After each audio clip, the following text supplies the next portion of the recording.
Hello students, welcome back to my YouTube channel smart study course. आज हम लोग class 11 की लेक्चर नंबर 3 चैप्टर नंबर 5, ठीक है, उसके बारे में चर्चा करेंगे। मतलब उस टॉपिक पे बात करेंगे, समझेंगे उसको, ठीक है। तो बताया जाता है पार्ट नंबर 3 में, ये पार्ट आपका 3 है, ठीक है, यानी कि लेक्चर नंबर 3।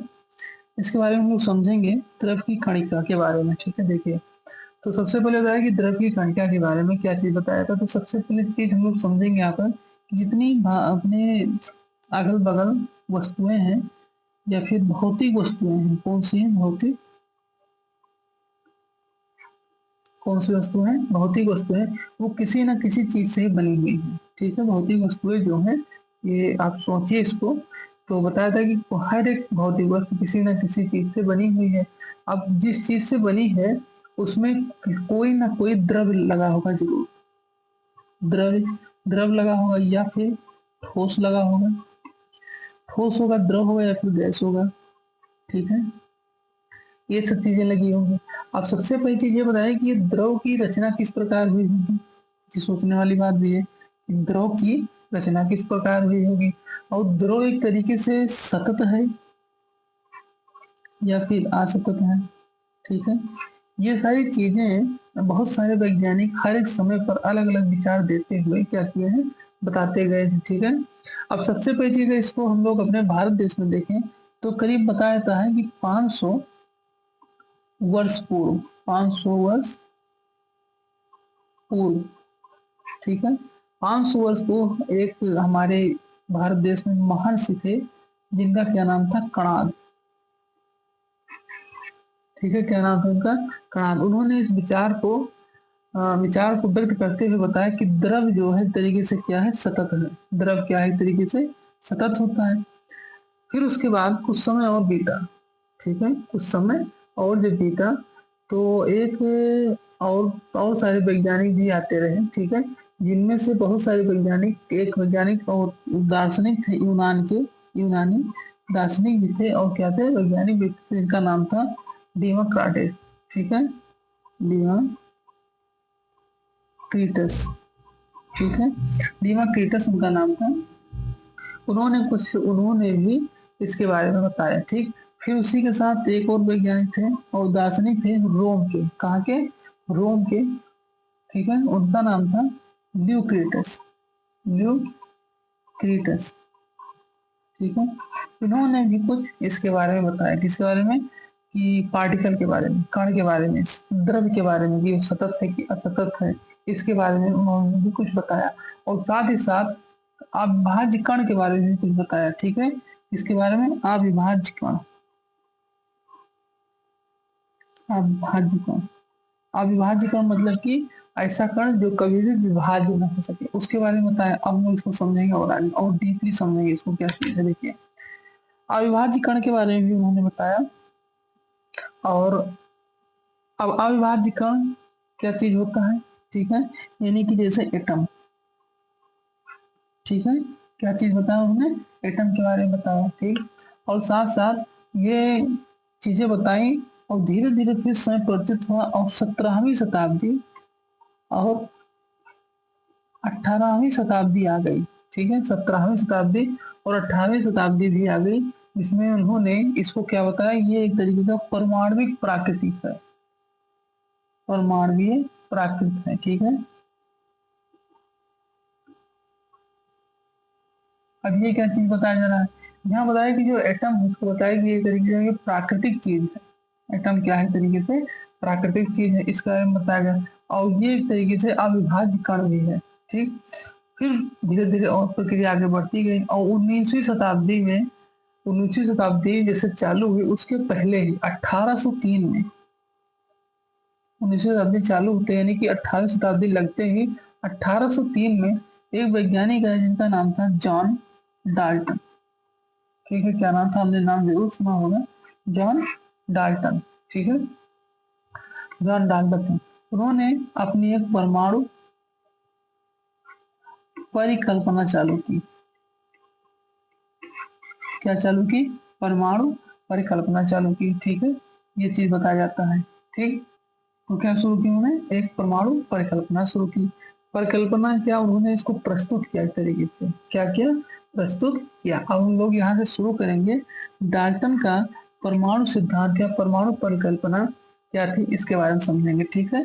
चलिए देखते हैं। तो सबसे पहले बताया जाता है कि 1803 में एक वैज्ञानिक थे, कौन थे, जॉन डाल्टन, ठीक है, जॉन डाल्टन, जिन्होंने अपना परमाणु सिद्धांत प्रस्तुत किया। अब उन्होंने बताया क्या, जॉन डाल्टन ने परमाणु सिद्धांत को इस तरीके से बताया, और साथ ही साथ इसमें और कुछ चीजें बताएगी, जैसे कि रासायनिक संयोग के नियम, ये सारी चीजें हम लोग पढ़ेंगे भी आगे, ठीक है। इसी के साथ में और चीजों की विवेचना की गई, और चीजों को बताया गया, ठीक है।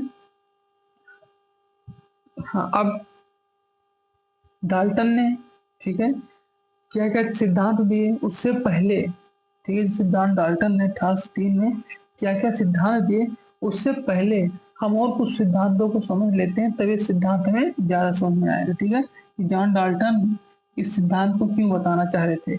अब उन्होंने जो सिद्धांत बताया उससे पहले कुछ सिद्धांत और समझ लेते हैं, कुछ थ्योरी या थ्योरम और समझ लेते हैं, तो और अच्छे से चीजें क्या हो जाएगी, क्लियर हो जाएंगी, ठीक है। तो इसको समझने से पहले हम लोग को समझना होगा रासायनिक संयोजन के नियम। क्या समझना होगा, रासायनिक ये संयोजन के नियम,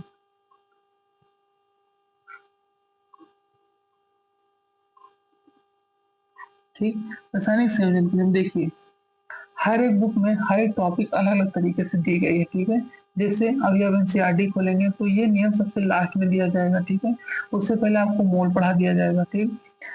लेकिन जो हम लोग जो पूरी कई सारे बुक को उठा करके एक नोट्स तैयार किया गया, ठीक है, उस नोट्स के जरिए हम यहाँ आपको हर एक चीज बता रहे हैं, ठीक है। तो कौन सी चीज पहले आएगी, कौन सी बाद में आएगी, उस स्टेप बाय स्टेप हम लोग क्या करेंगे, इसको शुरू करेंगे। तो सबसे पहली चीज जो आती है वो आती है रासायनिक संयोजन के नियम को। उसके बाद मोल कॉन्सेप्ट आएगा, तुम्हें समझ में आएगा कि मोल क्या होता है। अगर ये रसायन के बारे में नहीं समझ में आएगा तो हम केमिकल या मोल को कैसे समझ पाएंगे। तो सबसे पहली चीज हम लोग को जानना है, जिसे देखिए जॉन डाल्टन का, हम इसको बता सकते थे कि जॉन डाल्टन किस तरह से कैसे क्या सिद्धांत दिया, लेकिन उससे पहले कुछ उस समय पर, जैसे 1756 में, 1753 में, ठीक है, इन सब समय पर भी कुछ कुछ परमाणु सिद्धांत के नियम को दिया गया। तो पहले उसको समझ लेते हैं, तब जॉन डाल्टन को समझेंगे, ठीक है। तो सबसे पहली चीज जो बताया जाता है रासायनिक संयोजन का नियम, और इसी को क्या कहा जाता है, इसी नियम को द्रव्यमान संरक्षण का नियम, ठीक, द्रव्यमान संरक्षण का नियम, law of conservation of mass. अब देखो इसको बताया किसने, एक रशियन वैज्ञानिक थे, रसिया के क्या थे, वैज्ञानिक थे, जिनका नाम एम बी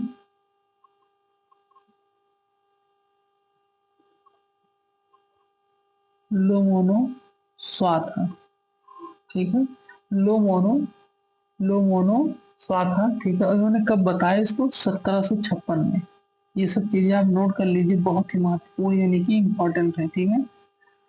तो देखिए रासायनिक संयोग के नियम को ही कहा जाता है द्रव्यमान संरक्षण का नियम।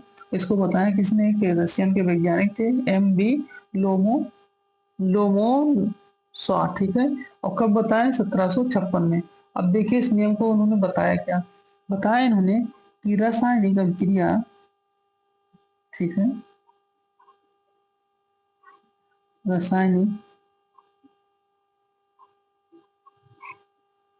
अभिक्रिया में पदार्थों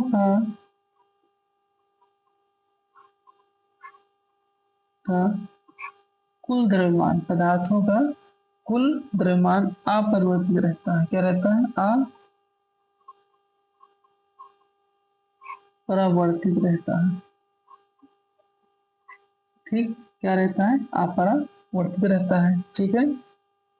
ये चीज में बताएगी कि रासायनिक अभिक्रिया में पदार्थों का कुल द्रव्यमान अपरिवर्तित, ये बताया इन वैज्ञानिक ने, रशिया के वैज्ञानिक ने, कि जो रासायनिक अभिक्रिया कोई होती है, इसे छोटी सी चीज यहाँ समझेंगे, छोटा सा ही रिएक्शन समझेंगे। जैसे मान लीजिए हमने कहा यहाँ पर कि लिखा है ईएन ने प्लस Cl। अब इसको रिएक्शन करेंगे तो बनेगा NaCl। ये सोडियम क्लोराइड लिखा था और ये सोडियम क्लोराइड बन गया। तो बताया कि रासायनिक क्रिया पदार्थों का जो कुल द्रव्यमान होगा, यानी यहाँ पर जितना सोडियम का द्रव्यमान और क्लोरीन का द्रव्यमान वहां पर भी अपरिवर्तित रहता है। ठीक है, वो एक रिएक्शन करने के बाद इसमें क्या होगा, परिवर्तन होता रहेगा। ठीक है, ये चीज यहाँ पे बताई गई इस नियम के द्वारा। अब और इसके बारे में अगर हम लोग समझना चाहें तो इसको और समझ सकते हैं। देखिए, जैसे मान लीजिए यहाँ पर कि अब क्रिया से पूर्व कोई पदार्थ था, अब क्रिया से पूर्व जो पदार्थ का कुल द्रव्यमान था, अब क्रिया के उपरांत पदार्थों का कुल द्रव्यमान दोनों क्या होंगे, बराबर होंगे। ये नियम बताता है इसी को। देखिए समझते हैं कैसे। देखिए, इंटर फर्स्ट वो हाई स्कूल में आप लोगों ने बैलेंसिंग पढ़ा होगा, बैलेंसिंग से कहा जाता है। ठीक है, बैलेंसिंग उसमें एक रिएक्शन दूसरे रिएक्शन के जब बैलेंस मतलब रिएक्शन हो जाता था तो बैलेंस हो जाता था। ठीक है, उसी नियम को यहाँ बताया जाता है कैसे। देखिए, मान लीजिए यहाँ पे हमने लिया Zn प्लस H2SO4। अब ये रिएक्शन करेगा H2SO4। ठीक है, ध्यान रखिए ये जिंक है, ये हाइड्रोजन है। सर एक चीज और ध्यान रखिए, आप सभी लोग 1 से लेकर के 1 से लेकर के करीब 30 तक के एलिमेंट को याद कर लीजिए, उसका एटॉमिक नंबर और एटॉमिक डेट भी। ठीक है, उसको याद कर लीजिए।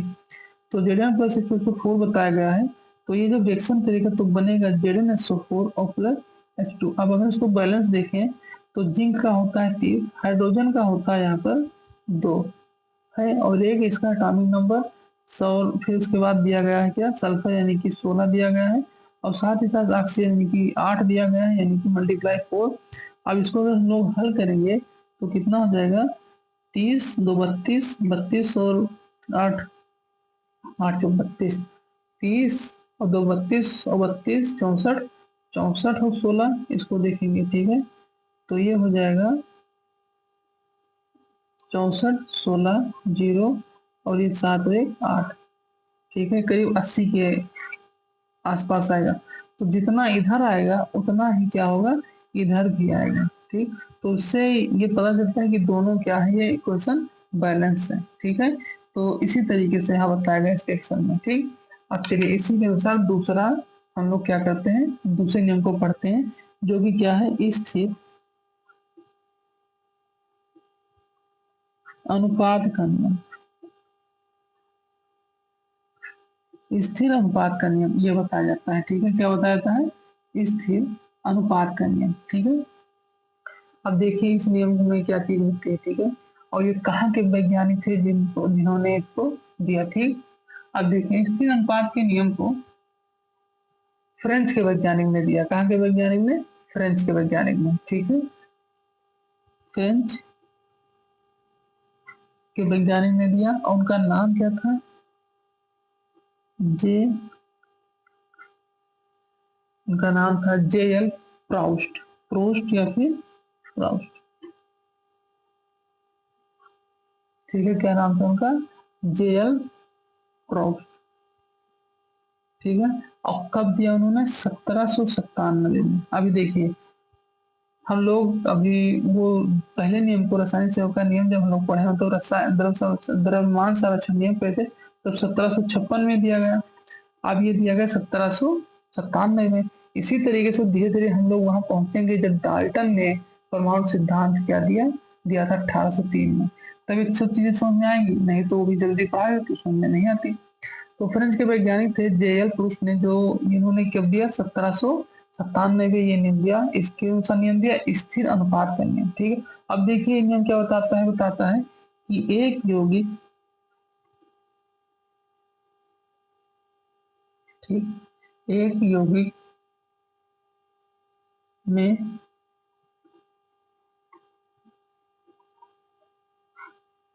निश्चित प्रकार,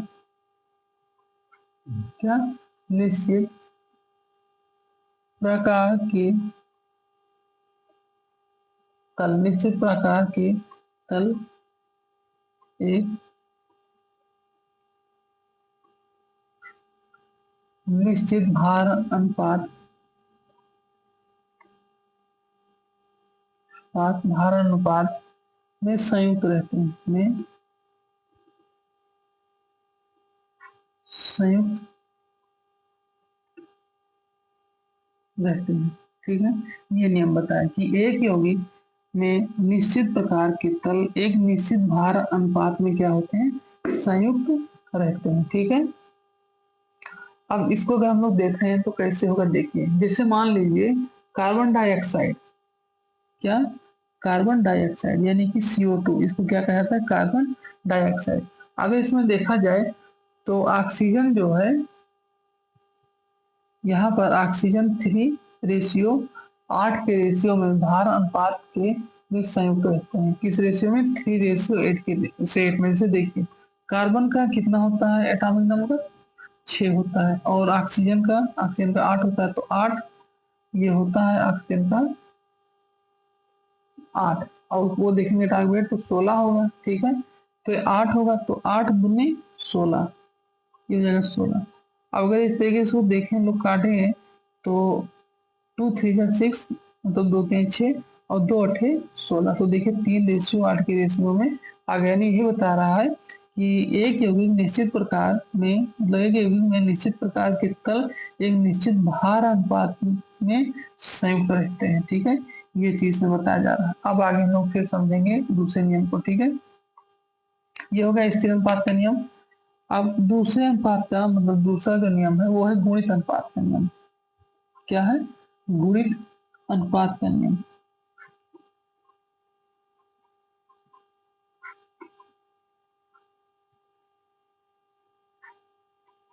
गुणित अनुपात का नियम है। ठीक है। अब इसको हम लोग समझेंगे गुणित अनुपात के नियम के बारे में। ठीक है। अब देखिए इसको भी एक वैज्ञानिक ने दिए, वो कहाँ के थे, इंग्लिश वैज्ञानिक थे। इंग्लिश हो तो इंग्लिश वैज्ञानिक में कई जगह की बात आ जाती है, कहाँ कहाँ की, जैसे इंग्लैंड की भी आ जाती है, ठीक है, लंदन की भी आ जाती है, अमेरिका की भी आ जाती है। ठीक। तो एक वो क्या थे, इंग्लिश वैज्ञानिक थे। ठीक। एक इंग्लिश वैज्ञानिक थे और उनका नाम क्या था, उनका नाम था, अब हम लोग यहाँ देखेंगे, जॉन डाल्टन। जॉन डाल्टन थे। अब आपको समझ में आएगा जॉन डाल्टन के बारे में। ठीक है। जॉन डाल्टन थे, उन्होंने जो परिकल्पना दी इलेक्ट्रॉनों के लिए वो दी थी 1803 में। ठीक है। और इन्होंने ही गुणित अनुपात का नियम भी बताया था। ठीक। अब इन्होंने बताया क्या नियम को, इसको हम लोग समझेंगे। बताया गया यहाँ पर इस नियम के बारे में कि जब जब दो तत्व, क्या, जब दो तत्व संयोग करके, क्या करके, संयोग करके दो या दो से अधिक, दो या दो से अधिक यौगिक बनाते हैं। यानी कि जब दो या, अब बता रहे हैं इसको एक उदाहरण के रूप में समझाएंगे तो समझ में आ जाएगा। दो या दो से अधिक यौगिक बनाते बनाते हैं तो एक तत्व, तो एक तत्व के भिन्न भिन्न भिन्न भार जो दूसरे तत्व, जो दूसरे तत्व के दूसरे तत्व के निश्चित भार के संयोग, भार के संयोग करते हैं। क्या करते हैं, भार से संयोग करते हैं, मतलब कि पारस्पर लघु पूर्णांकों लघु पूर्णांकों के लघु पूर्णांकों के अनुपात में होते हैं, अनुपात में होते हैं। किसमें होते हैं, लघु पूर्णांकों के अनुपात में होते हैं। ये बताया जॉन डाल्टन ने। ठीक है। क्या बताया, जब दो तत्व संयोग, जब दो तत्व क्या करते हैं, संयोग करके, ध्यान रखिए, संयोग करके, ठीक है, ध्यान से उतर गया, जब दो तत्व संयोग करके दो या दो से अधिक यौगिक बनाते हैं तो एक तत्व के भिन्न भार दूसरे तत्व के निश्चित भार से संयोग करते हैं, और पारस्पर लघु गुणांकों के अनुपात में होते हैं। ठीक है, इसको समझेंगे कैसे, देखिए। मान लीजिए अभी हम लोग कि CO और CO2 यानी कि कार्बन मोनोऑक्साइड और कार्बन डाइऑक्साइड के एक गुणित अनुपात की पुष्टि करते हैं, यानी कि उसको पुष्टि करते हैं कि इसका इतना भार है, इसका इतना भार है। और अगर जरा सी गलती हो जाए तो उसमें लघु पूर्णांकों के अनुपात में उसको हम लोग क्या करते हैं, बदल देते हैं। जैसे मान लीजिए इसका कुछ मोल है, इसका कुछ मोल है CO2 का, और यहाँ CO2 का और CO का नहीं, कार्बन मोनोऑक्साइड का और कार्बन डाइऑक्साइड का कुछ जो भार है, अगर उसमें जरा सा परिवर्तन होता है, ठीक है, और भिन्न भिन्न भारों के साथ उनका भार में कोई निश्चित परिवर्तन होता है या न जानते हुए भी कोई परिवर्तन होता है उनके भारों में, ठीक है, तो वहां पर जॉन डाल्टन का ये नियम क्या करेगा, काम करेगा। ठीक है, तो ये हो गया गुणित अनुपात का नियम। अब इसके बाद फिर क्या बताया जाता है, अब इसके बाद आता है हम लोगों का व्युत्क्रम अनुपात का नियम। ठीक है, जो हम लोग अगले लेक्चर में पढ़ेंगे। ठीक है, और आपको जो समझ में ना है उसको आप इस पर कमेंट बॉक्स पर कमेंट करिए और चैनल को शेयर करिए, लाइक करिए और सब्सक्राइब करिए। Thank you.